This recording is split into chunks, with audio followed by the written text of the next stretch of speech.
پشین مزاری dam میں ڈوبنے والی 2 بچیوں کی لاش نکالنے کے لیے سرچ آپریشن جاری ہے، جبکہ پی ڈی ایم اور ضلع انتظامیہ نے 13 سالہ بچی کی لاش نکال لی ہے، جبکہ دوسری بچی کی تلاش کے لیے ریسکیو آپریشن اس وقت جاری ہے۔ آپ کو بتائیں کہ پشین مزاری ڈیم میں ڈوبنے والی 2 بچیوں کی لاشیں نکالنے کے لیے سرچ آپریشن جاری ہے۔ تفصیلات کیا ہیں سدرا عارف سے جانتے ہیں۔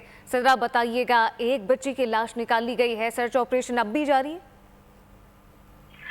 جی، سرچ آپریشن جو ہے بہرحال جاری ہے، اور یہ جو تیسرا اسپیل داخل ہوا اس کے بعد جو بہت زیادہ بارش پشین میں ہے، جسے منزلہ ڈیم میں 2 بچیاں جو ہے وہ ڈوب گئی تھیں، جن میں سے ایک بچے کی جو ہے نا پی ڈی ایم میں اور ضلع انتظامیہ کی جانب سے تصدیق کی جا رہی ہے کہ 13 سالہ بچے کی جو ہے وہ لاش نکال دی گئی ہے، جبکہ 4 سالہ بچے کی لاش نکالنے کے لیے ریسکیو آپریشن تاحال جاری ہے۔ یہ واقعہ جو ہے وہ گزشتہ روز پشین کی منزلہ ڈیم کے قریب واقعہ ہوا، جہاں پہ یہ 2 بچیاں ڈیم کے پاس بارش بہت زیادہ ہوئی، پانی کا فلو زیادہ تھا تو وہاں پہ پھنس گئی تھی تو اس کے بعد سے یہ بچیاں جو غائب ہو چکی تھی۔ اس کے بعد جو پی ڈی ایم میں اور ضلع انتظامیہ نے ان بچوں کی تلاش جاری کی تو 2 بچوں میں سے ایک بچے کی جس کی عمر 13 سالہ ہے اس کی لاش نکال لی گئی، جو کہ 4 سالہ بچے کی جو لاش ہے اب تک نہیں نکالی گئی، لیکن آپریشن جو ہے ریسکیو کا وہ جاری ہے۔ جی، ریسکیو کا آپریشن اب بھی جاری ہے۔ سدرا ساتھ ہی رہیے گا۔